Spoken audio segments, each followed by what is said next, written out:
प्रथम स्वर्गीय अजितदादांना या ठिकाणी भावपूर्ण श्रद्धांजली अर्पण करत 2026 जिल्हा परिषद पंचायत समिती निवडणुकीसाठी उपस्थित आपल्या सर्वांचे ज्येष्ठ नेते आणि आपले उमेदवार विभीषण अण्णा खामकर, आपल्या पंचायत समिती गणाच्या उमेदवार शीतलताई शिंदे,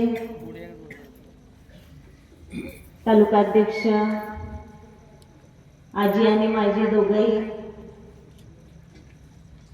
सांडसे साहेब, दिलीप आबा घोलप, मोराळे सर, तुमच्या गावचे धडाडीचे नेते पिंटू पाटील, अभिजित जगताप, प्रशांत कवडे, गुले सर आणि ज्यांचं कुणाचं माझ्याकडनं चुकून नाव राहिलं असेल तर माफ करा. सर्व इंदापूर गावातील आलेले सर्व, फक्त गावातील सर्व ग्रामस्थ बंधू भगिनी, खरं तर विभीषण नाना तुमचं भाषण पहिल्यांदाच ऐकलं. खूप छान बोललात तुम्ही, छान बोललात. बोलले म्हणण्यापेक्षा वास्तव बोललात आणि हे गरजेचं आहे. मला असं वाटतं की हातच्या कंकणाला आरसा कशाला, पण आरसा दाखवावा लागतो तर लोकांना या ठिकाणी कळतं. आणि तुम्ही तिथून आलात, तुम्ही अनुभवलं आणि अनुभवलेल्या गोष्टी तुम्ही ह्या मतदारांसमोर या ठिकाणी मांडलेल्या आहेत. मला इंदापूर गावातील जमलेल्या सर्व ग्रामस्थ बंधू भगिनींना एक विनंती करायची आहे. गेले 15 वर्ष तुम्ही राहुल भैयांच्या पाठीमागं खंबीरपणे उभं राहिलात, म्हणून 15 वर्षाच्या काळात सिंचनाची कामं असतील, लाईटची कामं असतील, रस्त्याची कामं असतील, कारखान्याचं काम असेल, पगारीची कामं असतील, घरकुलाची कामं असतील, बचत गटाच्या माध्यमातली कामं असतील, अनेक कामं जो शाश्वत विकास म्हणतात ती कामं करण्याचा प्रयत्न केलेला आहे. आता तुमच्या शेजारीच असणारे सुरूपचा साठवण तलाव असेल, कडकनाथवाडीचा साठवण तलाव असेल, दुधाळवाडीचा साठवण तलाव असेल, पारडीचं सबस्टेशन असेल, ह्याचा फायदा इंदापूर गावाला नक्की होतो. आणि हे काम भैयांच्या माध्यमातून या ठिकाणी पूर्ण झालेलं आहे. मला गावातील सर्वांना विनंती करायची, किंबहुना माझ्या आजूबाजूला असणाऱ्या माझ्या बहिणींना विनंती करायची, माझ्या माय माऊल्यांना विनंती करायची. खरं तर लाडकी बहीण योजना जी अजितदादांमुळं आपल्या सर्वांना मिळाली, माझ्या सर्व भगिनींना मिळाली, 1500 रुपये महिना, आता ते 2100 रुपये महिना होणार आहे. मला असं वाटतं की प्रत्येक बहीण आपल्या भावाला जेव्हा राखी बांधते त्यावेळेस एकच अपेक्षा करत असते की माझ्या भावाने माझं रक्षण करावं पुढच्या काळामध्ये, म्हणून बहीण भावाला राखी बांधत असते आणि भावाचंही कर्तव्य असतं बहिणीचं रक्षण करायचं. मग ते सर्व पद्धतीनं भूरक्षण करत असतो. स्वर्गवासी अजितदादा पवार ह्या भावाने माझ्या या बहिणीचं फुल नाही फुलाची पाकळी देऊन रक्षण केलेलं आहे. आता बहिणींची जबाबदारी आहे की या माझ्या भावाच्या पाठीमागं, या माझ्या स्वर्गीय भावाच्या मागं मला उभं राहायचंय. माझ्या संसारात फुल नाही फुलाची पाकळी 1500 रुपयाच्या माध्यमातून, शासनाच्या माध्यमातून येत आहे, ह्याची जाणीव ठेवून खऱ्या अर्थाने राखीचा धागा मजबूत ठेवायचं काम तुम्ही या ठिकाणच्या भगिनींनी करायचं. उमेदच्या माध्यमातून आपल्या गावामध्ये बऱ्यापैकी बचत गट असतील आणि आपल्या महिला आणि बाल विकास मंत्री आदितीताई तटकरे यांच्या माध्यमातून हे उमेदचे बचत गट चालतात. मग त्याच्यामध्ये ग्रामसंघ असेल, त्याच्यामध्ये महिला असतील, त्यांना फिरता निधी असेल, 5 लाखापासून 50 लाखापर्यंत कर्ज आदितीताईंच्या माध्यमातून तुमच्या गावामध्ये मिळालेलं आहे.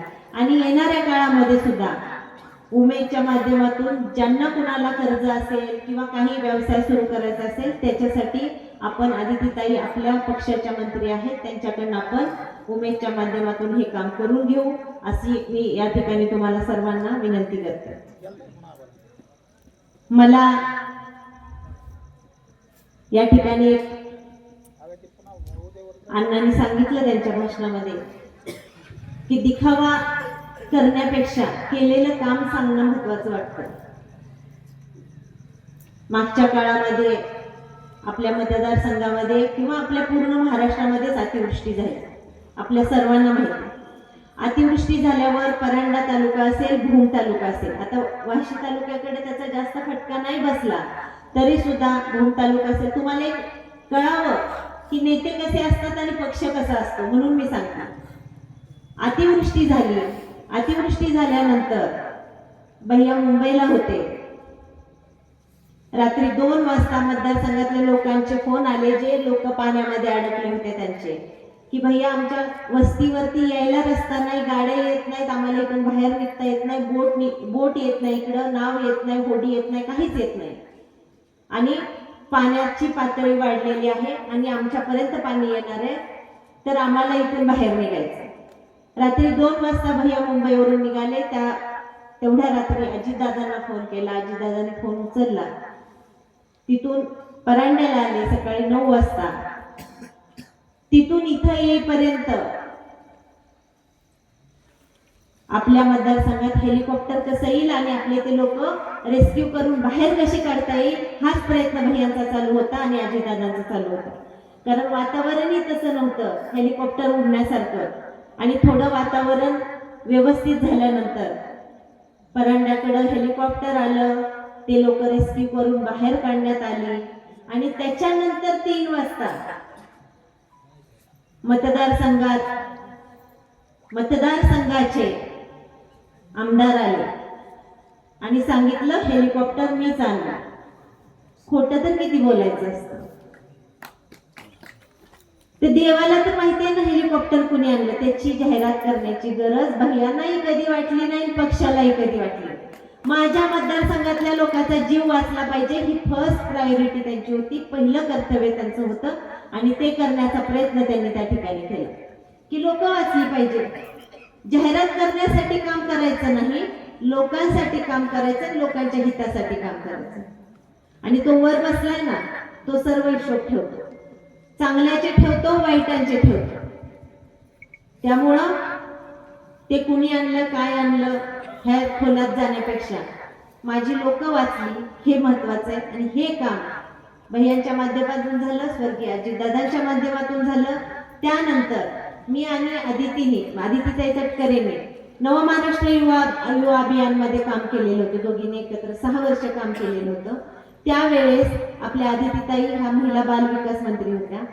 मी त्यांना एक फोन केला फक्त आणि सांगितलं, ताई आमच्या मतदारसंघामध्ये अतिवृष्टी झालेली आहे, संसार वाहून गेलेले आहेत आणि आमच्या लोकांना मदत करायची. त्यावेळेस एकच दिवस गेला, दुसऱ्या दिवशी मदत आपल्या मतदारसंघामध्ये. मग साड्या असतील, सॅनिटरी नॅपकिन असेल, जीवनावश्यक वस्तू असतील आणि त्याच्यासाठी परत जाहिरात करायची गरज लागली नाही किंवा जाहिरात केली नाही आम्ही पक्षाने. ह्या गोष्टी आपण या ठिकाणी लक्षात ठेवायच्या.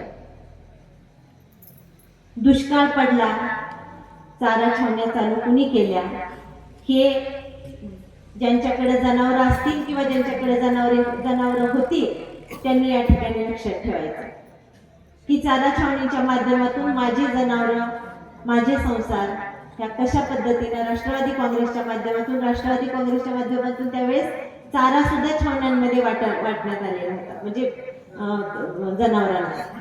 हे सामाजिक बांधिलकी म्हणून केलेलं काम होतं.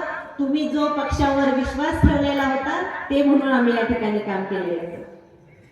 मला तुम्हाला एक विनंती करायची या ठिकाणी बसलेल्या सर्वांना की टोपल्यात जर एक भाकरी असेल आणि मुलगा घरी आला आणि आईला म्हणाला की आई मला भूक लागली, जेवायला वाढ, त्यावेळेस मुलाला आई जेवायला वाढते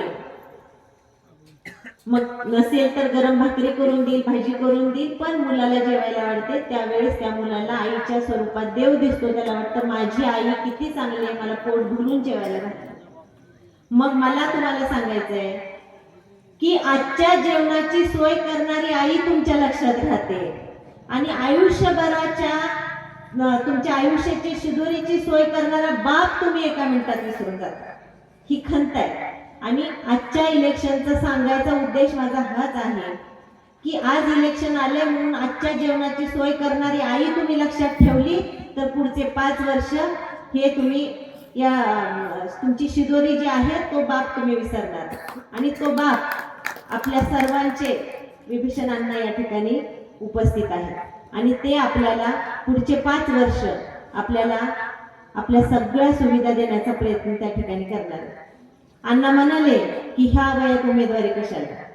खरं तर अण्णा तुमच्यासारखे जाणते लोक आणि करते लोक जर मतदारसंघाचा जिल्हा परिषद सर्कलचा विकास करत असतील आणि तुमच्या बरोबर दुग्ध शर्करा योग म्हणून दिलीप बाबा असतील तर नक्कीच या ठिकाणी आपल्या तेरखेडा सर्कलचा विकास झाल्याशिवाय राहणार नाही.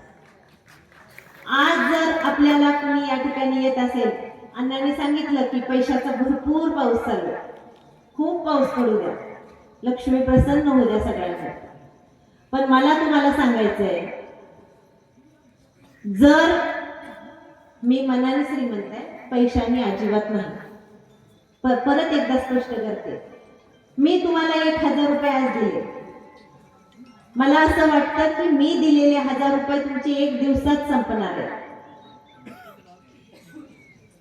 समजा मला अण्णाने 1000 रुपये दिले मुलगी म्हणून आज या ठिकाणी आणि सांगितलं ताई जा तेरखेड्याच्या बाजारात आणि बाजार करून या, तर मी म्हणेल की जाऊ द्या अण्णाने मला पैसे दिले, थोडंच माझ्या पर्स मधले पैसे, मी जाईल एका दिवसात आहे नाही तेवढी भाजी घेईल, सगळं माळवं घेईल आणि माझ्या घरी येईल. का तर मला हे पैसे असेच मिळाले होते अण्णांकडनं, एका दिवसात संपवून.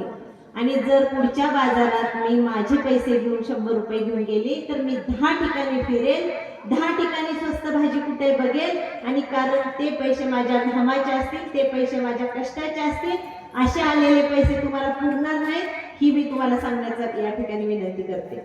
की 1 दिवस येणारे जर पैसे तुम्ही बघत असताल तर पुढचा 5 वर्ष, एक तर आपलं इलेक्शन 9 वर्षांनी लागलं, जिल्हा परिषद आणि पंचायत समितीचं इलेक्शन आपलं 9 वर्ष रखडलेलं होतं, 9 वर्षांनी लागले. मला असं वाटतं की आपल्या मतदारसंघाचा जर कणा काय असेल तर तो जिल्हा परिषद आणि पंचायत समिती असतो. आपल्या गावाचा कणा असतो जिल्हा परिषद आणि पंचायत समिती.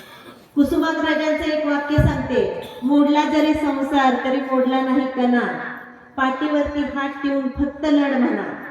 आमचा संसार राष्ट्रवादीचा अजितदादांच्या दाण्याने जरी मोडला असेल तर तुमच्या सगळ्या राष्ट्रवादीच्या कार्यकर्त्यांचा, तुमच्या नेत्यांचा, तुमच्या सगळ्यांचा जर आमच्या पाठीवरती हात असेल तर आमचे हे 2 महारथी लढायला तयार आहेत आणि आम्ही लढतो.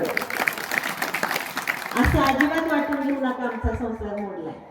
तेवढ्याच ताकदीने आमच्या सुनेत्रा मावशी आमचा संसार चालवायला सज्ज आहे. त्यामुळं आपल्याला सगळ्यांना या ठिकाणी लक्षात घेण्याची गरज आहे. आपण नेहमी म्हणतो देणाऱ्याने देत जावे, घेणाऱ्याने घेत जावे, पण घेता घेता देणाऱ्याचे हात द्यावे. वकील साहेब तुम्ही जास्त वक्तृत्व करतात म्हणून तुम्हाला सांगते, मग देणाऱ्याचे हात घ्यावे म्हणजे काय त्याच्या हातातले पैसे घ्यायचे का ओढून तुम्हाला? नाही, ती दानत घ्यायची, ते दातृत्व घ्यायचं. मग तुमच्यामध्ये एक दानत आहे ना देवाने दिलेलं. मला अभिमान आहे माझ्या मतदारसंघातील बसलेले समोर सगळे दानशूर व्यक्ती आहेत आणि देणाऱ्याच्या लाईन मध्ये देवाने तुम्हाला उभं केलेलं आहे. घेणाऱ्याची लाईन तुम्हाला माहिती आहे काय असते ती मी सांगण्याची गरज नाही, ते लोक काय असतात माहिती, तशी वेळ कुणावर येऊ नये. आपल्याला देणाऱ्याच्या लाईन मध्ये देवाने उभं केलंय. मग डॉक्टर बाबासाहेब आंबेडकरांनी मला या ठिकाणी घटनेमध्ये अधिकार दिलेला एका मताचा, ते माझं एक मत मी अशा चांगल्या माणसाच्या पाठीमागे उभं करेन, त्यावेळेस माझं दातृत्व या ठिकाणी सिद्ध होईल. माझ्या देवाचं नाव बदलणाऱ्याच्या पाठीमागे जायचंय, का मला नाव देणाऱ्याच्या पाठीमागे जायचं हे तुम्ही ठरवायचं आहे. इंदापूर गावातल्या सर्व लोकांनी ठरवायचं या ठिकाणी.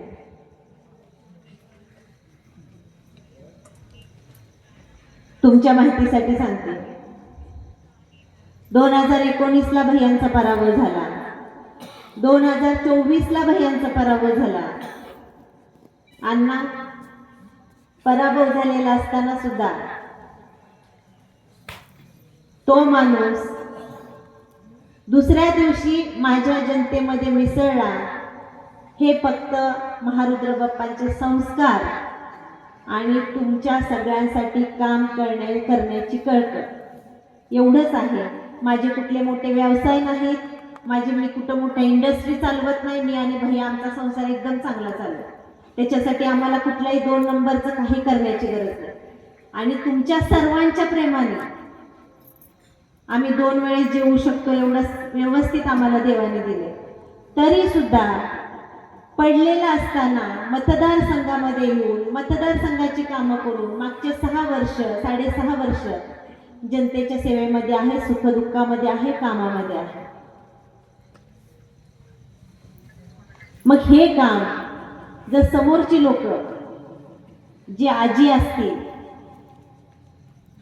ते आपल्या मतदारसंघात आपल्या गावात कधी येतात? फक्त इलेक्शन पुरतं. मग इलेक्शन पुरतं जर पावसाळ्यातल्या छत्र्या उगवत असतील तर तुम्ही सगळेजण विचार करा ना, तेवढे सुज्ञ नागरिक तुम्ही सगळेजण आहात. इलेक्शन पुरतं आपल्याकडे कोण येतं आणि बारमाही आपल्याकडे कोण येतं हे आपण या ठिकाणी लक्षात घ्यायचं. आता अण्णांचं तर सांगण्याची गरजच नाही आहे तुम्हाला, दिलीप बाबांचं सांगण्याची गरज नाही. 12 महिने 24 तास 24/7 24 तास आठवड्यातले 7 दिवस ते तुमच्यासाठी उपलब्ध असतात. कधी कुणी जा कुणाच्या हाकेला ओ देण्यासाठी ते तत्पर असतात. तुमच्या गावातील नेतृत्व पिंटू पाटील भांडतील भैयांशी. कशासाठी भांडतील? तुमच्यासाठी, त्यांच्यासाठी नाही भांडत. पण माझ्या गावात ही योजना झाली पाहिजे, माझ्या गावात हे काम झालं पाहिजे म्हणून भांडून निधी आणतील, पण आणतील. त्या माणसांच्या पाठीमागे तुम्हाला उभं राहायचं, आपल्यासाठी काम करणाऱ्यांच्या पाठीमागे उभं राहायचं. 20 वर्ष उगाच कोण कोणाला निवडून देत नाही ना, काहीतरी करतं म्हणून देतं ना. मग अशा लोकांच्या पाठीमागं आपल्याला सर्वांना या ठिकाणी उभं राहायचं. ह्या निवडणुकीच्या माध्यमातून मी एकच सांगू शकते की आपल्या घरात आपल्याला जर 2 मुलं असतील किंवा 1 मुलगा 1 मुलगी असेल तर आपण त्या दोघांच्या गरजा मोराळे सर एका दिवसात पूर्ण करू शकतो का? एका वेळेस पूर्ण करू शकतो का? आई वडील म्हणून आपल्याला आपलं बजेट बघावं लागतं, त्यावेळेस आपण आपल्या मुलांच्या गरजा पूर्ण करू शकतो. मग माझ्या मतदारसंघातील तिकीट वाटपामध्ये भैयानी मग असं होत नाही ना की दोन्ही मुलांच्या एका वेळेस नाही गरजा पूर्ण केल्या तर तो सावत्र मुलगा आहे हा सक्का मुलगा आहे, दोन्ही सक्केच असतात. पण आपण ठरवतो की ह्या वेळेस ह्याची करू, पुढच्या वेळेस पुढच्याची करू. मग ही तुम्ही मतदारसंघातील सर्व कार्यकर्ते ज्या राष्ट्रवादीवर प्रेम करणारे आहात त्यांच्या सर्वांच्या गरजा ह्या तिकिटाच्या माध्यमातून जरी ह्या वेळेस पूर्ण होऊ शकल्या नसल्या तरी कुठल्या ना कुठल्या माध्यमातून सर्वांच्या गरजा पूर्ण करण्याचं काम भैयांच्या माध्यमातून होईल, हा विश्वास मी तुम्हाला या ठिकाणी देते. जिल्हा परिषद आणि पंचायत समितीची महत्त्वाची कामं काय असतात आपल्या सर्वाला माहिती. जिल्हा परिषदच्या वर्गखोल्या चांगल्या असल्या पाहिजे. खरं तर जिल्हा परिषदच्या शाळेतच प्राथमिक शिक्षण झालं पाहिजे हे माझं मत आहे. मी जिल्हा परिषदच्या शाळेत शिकले 5वी पर्यंत, त्यामुळे जिल्हा परिषदच्या शाळा चांगल्या झाल्या पाहिजे. सार्वजनिक सुविधा लोकांना चांगल्या मिळाल्या पाहिजे. PSC सेंटर अद्यावत चांगले झाले पाहिजे. तिथं माझे गोरगरीब वृद्ध शेतकरी गेले तर त्यांना सुविधा मिळाल्या पाहिजे. हे जिल्हा परिषदचं काम असतं. गाव रस्ते असतील, सिंगल फेजचे BP असतील, हे काम करण्याचं काम जिल्हा परिषद आणि पंचायत समितीचं असतं. जर उद्या माझ्या शेतीमालाला भाव कमी असला तर माझे हे 2 जे निवडून दिलेले लोक आहेत ते तुमच्या शेतकऱ्यांसाठी रस्त्यावर उतरले पाहिजेत, हे जिल्हा परिषदचं काम असतं. माझ्या एखाद्या भगिनीवर अत्याचार झाला तर त्या भगिनीसाठी माझी ही भगिनी रस्त्यावर उतरली पाहिजे, हे जिल्हा परिषदचं काम असतं. त्यामुळं आपण लक्षात ठेवायचंय की आपण उस्मानाबाद किंवा मुंबईचा विचार न करता आज फक्त आपण इंदापूरचा विचार करू आणि माझ्या भागात माझ्या प्राथमिक गरजा जर कोण पूर्ण करू शकत असतील तर ते जिल्हा परिषद आणि पंचायत समितीच्या माध्यमातून विभीषण अण्णासारखे नेतृत्व या ठिकाणी पूर्ण करणार आहेत आणि तुम्ही त्यांच्याकडनं करून घेणार आहात. त्यामुळे आपल्याला त्यांच्या पाठीमागे या ठिकाणी उभं राहायचं. माझ्या अगोदर गुले सरांनी सांगितलं की खरंच आपली चूक झाली. आपण आपल्या सर्कलनी भैयांना लीड दिला नाही, त्यामुळे भैयांचा 600 मतं जर तुमच्याकडनं मिळाली असती ना तर भैया निवडून आले असते. पण असू द्या, कुठल्याही गोष्टीला वेळ असते आणि वेळ सगळ्यांची येते. पण आता वेळ आली ती चूक दुरुस्त करण्याची. गुले सर, तुमच्या सगळ्यांना वेळ आली. जी झालेली चूक होती ती दुरुस्त करायची आणि आता राष्ट्रवादी काँग्रेसच्या पाठीमागे तुम्ही सगळ्यांनी उभं राहायचंय. तुमच्या मताच्या रूपातून तुम्ही ती चूक दुरुस्त करा. आयुष्यात वन्स मोर नसतो, लक्षात ठेवा. एकदा एक गोष्ट एकदाच होऊ शकते, मग ती गोष्ट करायचं काम आपण सुज्ञ नागरिक सतसत विवेक बुद्धी जागृत ठेवून आपल्याला या ठिकाणी करायचं. वाढदिवस करणारे, हुकुमशाही करणारे, दडपशाही करणारे, तल्लीनतेने तुमच्या समोर अजून सुद्धा तुमच्या एवढे वयस्कर असून सुद्धा अजून तुमच्या चरणावर नतमस्तक होऊन मत मागणारे असे कोण निवडून द्यायचे तुम्ही ठरवायचं. माझ्या मुलाचा वाढदिवस आहे, माझ्या घरात मी करेल ना एखादी मेणबत्ती पेटवून. जगाला सांगण्याची गरज काय ढोल ताशे लावून. आणि दडपशाही, आपण आपल्या घरातली भाकरी खातो, आपण आपल्या कष्टाचं खातो, लोकांचं काय ऐकून घ्यायचं. तुम्हाला उद्या जाऊन भाकरीचं पीठ संपलंय म्हणून मागायला जायचंय का त्यांच्याकडे? तुम्ही का मिंदात राहता कोणाच्या? त्यामुळे तुम्ही लक्षात ठेवा की आपल्याला आत्मसन्मानाने, माझी खरंच तक्रार आहे आता सगळ्या जनतेशी माझी तक्रार आहे की आपण राजकारण खूप वेगळ्या दिशेने घेऊन चाललो. खरं तर राजकारण राजकारणापुरतं ठेवावं आणि माणूसपणापुरतं ठेवावं. आपण 12 महिने राजकारण करत राहतो कुठल्याही गोष्टीमध्ये आणि आपण खऱ्या अर्थाने आपल्याला हा जो एकच जन्म मिळालाय माणसाचा, हा पण वाया घालवतो. चांगला माणूस ओळखायला आपण चुकतो. आपल्या आईने, आजीने, आपल्या वडिलांनी आपल्याला संस्कार दिलेले आहेत, चांगली माणसं ओळखा, चांगल्या माणसांच्या बरोबर उभं राहावा. आयुष्यात चांगल्या माणसांच्या बरोबर राहताल तर आयुष्यही चांगलं होतं, लक्षात ठेवा. मग त्याच्यासाठी तुम्हाला कुणीतरी पैसे आणून दिलं तर ते आयुष्य चांगलं नाही. माझ्या घामाच्या पैशाला जो वास असतो ना तो कुणी दिलेल्याच्या पैशाला नसतो, लक्षात ठेवा. मी कष्ट केलेले पैसे आहेत ते माझे पैसे आहेत आणि ते कुणी दिलेल्या पैशाला त्याची किंमत, त्याचं मोल कधीच नसतं. माझ्या आजीने जर मला मरायच्या आधी 100 रुपये दिलेले असतील ना ते मी माझ्या शेवटच्या श्वासापर्यंत माझ्याकडे ठेवेल, कारण ते माझ्या आजीने माझ्यासाठी संस्कार म्हणून माझ्याकडे दिलेले. पण मला असं कुणाकडनं पैसे घ्यायची वेळ येत असेल ना, मला शेतीसाठी लागणाऱ्या गोष्टी तर माझा शाश्वत विकास इथं झालाय ना. पाण्याचे कामं झालेत, रस्त्याचे कामं झालेत, लाईटचे कामं झालेत.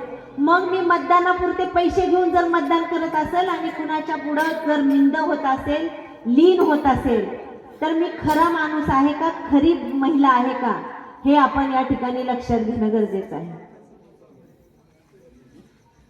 खरं तर आपल्या सर्वांना माहिती आहे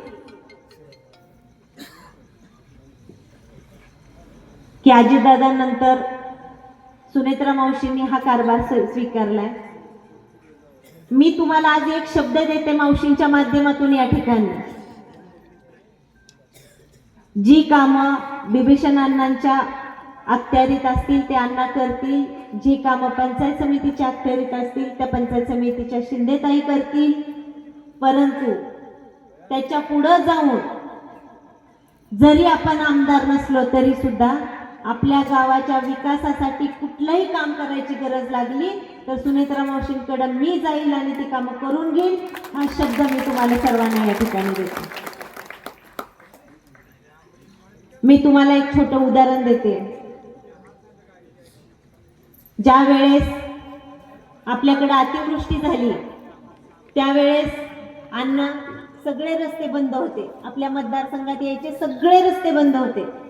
म्हणजे कुर्डुवाडीकडनंही गाडी येत नव्हती, सोलापूरकडनं म्हणजे अजितदादांना आपल्या मतदारसंघात यायचं होतं. मोहोळपर्यंत आले, मोहोळपासून सोलापूरपर्यंत पूर्ण रस्ते बंद होते, कारण मोहोळ माझं माहेर आहे, मला माहिती आहे.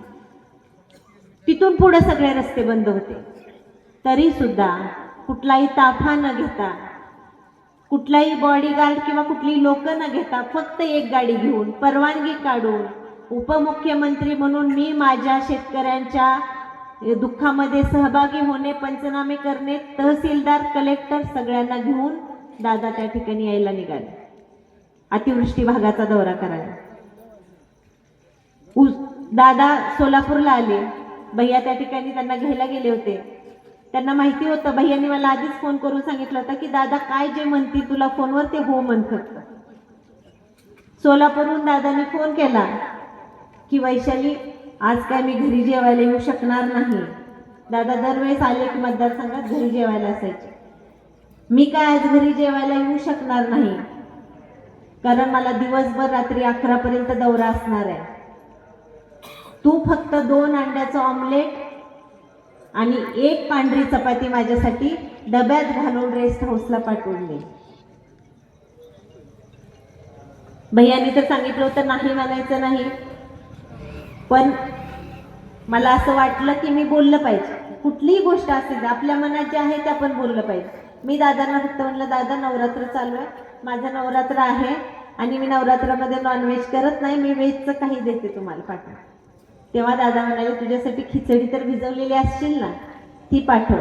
आणि तेव्हा दादा आपल्या भूमच्या रेस्ट हाऊसला सकाळी साधारणतः 11:30 वाजता आले आणि गाडीमध्ये डबा घेऊन हातावर जेवण घेऊन खाल्लं आणि रात्री 11:30 वाजेपर्यंत भूम तालुका परांडा तालुक्याचा दौरा करून 12 वाजता दादा पारगावचा दौरा करायला गेले आणि पारगावचा दौरा करून तिथून बेडला गेले. म्हणजे अण्णा म्हणाले की आपल्याला एका घरचा कारभार होत नाही, दादा अख्ख्या महाराष्ट्राचा कारभार करत होते. आणि त्याचं एक छोटं अजून उदाहरण म्हणून सांगते. सकाळी 6 वाजता जर कारखान्यावर कधी यायचं असेल ना, शासकीय कामं त्यांची 10 नंतर चालू व्हायची आणि त्यांची जी कारखान्याची वगैरे कामं आहेत ती अगोदर करायचे. सकाळी 6 वाजता मला भैयांनी सांगितलं होतं की दादा 6 वाजता कारखान्यावर येणार आहेत, नाश्ता करून पुढे उमरग्याला जाणार. आणि सकाळी 6 वाजता हा उस्मानाबादचा जावई उगवत्या सूर्याला नमस्कार करायला सकाळी 6 वाजता कारखान्यावर आले. म्हणजे हे काम आहे, त्यांचं काम करून ठेवलेलं आहे. मग आता आपली जबाबदारी आहे. आपल्याला सांगितलंय की लढायचं नाही, रडायचं नाही, लढायचंय. आणि तुमच्या सगळ्यांच्या माध्यमातून आपल्याला 7 तारखेला खरी लढाई आहे, लक्षात ठेवा. अजून 2 दिवस आहेत, 5 आणि 6 तारीख. खरी लढाई आता तुमच्या मतदारांची आहे. अजितदादांचा वारसा जिवंत ठेवायचा आहे. माझ्या भगिनींसाठी, शेतकऱ्यांसाठी, कष्टकऱ्यांसाठी, युवकांसाठी, युवतीसाठी दादांनी महाराष्ट्रामध्ये 44 वर्ष काम केलेलं आहे. आणि त्या दादांच्या पक्षाच्या पाठीमागं या ठिकाणी उभं राहणं म्हणजे खऱ्या अर्थाने श्रद्धांजली आहे. आणि खऱ्या अर्थाने श्रद्धांजली तुम्ही या ठिकाणी मताच्या रूपातून दिली तर तुमच्या गावातील ग्रामदैवत नरसिंह सुद्धा तुमच्या समोर येऊन उभं राहतील आणि म्हणतील तुला काय पाहिजे माग, तू चांगल्या माणसाच्या पाठीमागे गेला. ही ताकद आपल्या खऱ्या श्रद्धांजलीत असते. मला असं वाटतं की मी अण्णांना खोटं बोलू शकते, मी तुम्हाला खोटं बोलू शकते, मी आबांना खोटं बोलू शकते, मी स्वतःला तर खोटं नाही बोलणार. म्हणून तुम्हाला विनंती करायची की सगळ्यांनी 7 तारखेला आवरल्यानंतर माझ्या माय माऊल्यांनी सुद्धा सकाळी उठल्यावर आपण फक्त आरशात बघतो त्यावेळेस कुंकू टिकली नीट आहे का आणि डोक्यावरचा पदर नीट आहे का हे बघण्यासाठी आपण आरशात बघतो. पण माझ्या या ठिकाणी जमलेल्या बांधवांनी सुद्धा आरशात बघायचं, स्वतःच्या डोळ्यात बघायचं आणि स्वतःला प्रश्न विचारायचा आहे की उद्यापासून म्हणजे 8 तारखेपासून 7 तारखेला हा प्रश्न विचारायचा की उद्या 8 तारखेपासून निवडणूक संपणार आहे. आपल्याला आपल्या गावातच राहायचं आहे आणि आपल्या गावातला विकास, आपल्या गावातला आजपर्यंत केलेला विकास आणि इथून पुढचा विकास आणि आपल्याला कोण भेटणार आहे आणि कुणाच्या बरोबर जायचं आहे हे आपण स्वतःला तर खोटं बोलू शकणार नाही. त्यामुळे आपल्या स्वतःला प्रश्न विचारायचा की येणाऱ्या 5 वर्षामध्ये माझी कामं जर मला कुणाकडनं करून घ्यायची असतील तर ह्या 2 लोकांकडनं करून घ्यायची, ह्या 3 लोकांकडनं करून घ्यायची आणि ती कामं राष्ट्रवादी काँग्रेसच्या माध्यमातून या ठिकाणी करण्याचं काम आपण येणाऱ्या काळामध्ये करू. अण्णांनी सांगितलं 16 गावचा विकास. मला मोठे कुटुंबियांनी काही दिलं आणि नाही दिलं तरी मी 16 गावचा विकास करणार. अण्णा, आज तुम्ही माझ्या वडिलांच्या जागेला आहात आणि तुम्हाला सगळ्या इंदापूरकरांना मी शब्द देते की अण्णांना चांगलं काहीतरी देऊन तुमचा आणखी जास्त विकास करण्याचं काम आपण येणाऱ्या काळामध्ये या ठिकाणी करू. हा शब्द मी तुम्हाला देते. आणि आपल्या बेसिक गरजा, खरंच बेसिक गरजा काय असतात ह्या ओळखून इलेक्शन पुरतं कुणीतरी येईल, काहीतरी सांगेल, खोटे आरोप करेल, खोटे काहीतरी हेवेदावे करेल तर त्या गोष्टी थोड्या वेळासाठी बाजूला ठेवा. आणि मी या ठिकाणी आले, मला असं वाटतं की आपण प्रवचन ऐकायला जातो ना तसं ह्या मतदारांनी प्रवचन ऐकू नका. माझी तुम्हाला हात जोडून सगळ्यांना नम्र विनंती आहे की आपण सगळ्यांची भाषणं ऐकतो आणि आपण घरी गेले की आपल्याला जे काय करायचंय ते करतो, पण हे प्रवचन नाही. मला असं वाटतं की अण्णा त्या दिवशी, ज्या दिवशी रिझल्ट आहे 9 तारखेला, तेव्हा मी पहिल्यांदा पिंटू पाटलांना आणि अण्णांना विचारणार आहे की अण्णा इंदापूरमधून आपल्याला किती लीड आहे. कारण इंदापूरमधून लीड आहे ना तर मी एवढा वेळ जे बोललेले ते प्रवचन नव्हतं, कीर्तन नव्हतं. मी तुम्हाला विकास सांगितला आणि मी तुम्हाला चांगला माणूस, चांगला पक्ष काय असतो ते सांगितलं. आणि मला खात्री आहे की पिंटू पाटलाच्या नेतृत्वावर, दिलीप आबांच्या नेतृत्वावर, आदरणीय खामकर काकांच्या नेतृत्वावर, आपल्या शिंदेताईंच्या नेतृत्वावर विश्वास ठेवून आणि राहुलबाई यांच्या नेतृत्वावर विश्वास ठेवून अजितदादांना खऱ्या अर्थाने श्रद्धांजली इंदापूरकर वाहतील. आणि येत्या 7 तारखेला अण्णांची निशाणी आहे घड्याळ आणि शिंदेताईंची पण निशाणी आहे घड्याळ. ज्या अजितदादांनी आयुष्यभर वेळ पाळली ते अजितदादा वेळेआधी आपल्यातून निघून जरी गेले असले तरी ती उणीव भरून काढायची, ही घड्याळाच्या माध्यमातून काढायची, ही विनंती मी तुम्हाला सर्वांना करते. आणि तुमच्या ऋणात राहायला मला नेहमी आवडेल. मी मला कधीही कुठलंही काही असेल तर अण्णा असतील, मी असेल किंवा आपल्या गावातले भैया असतील किंवा आपल्या गावातील राष्ट्रवादीचे कार्यकर्ते असतील, प्रत्येक वेळेस तुमच्या सुखदुःखात सहभागी होण्याचं आम्ही काम करत असतो, येत असतो, जात असतो.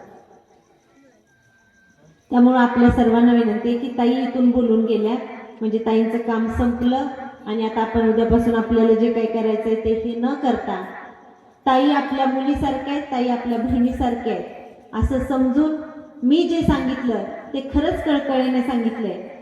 आणि तुम्हाला मतदारांना मी आरसा दाखवलाय.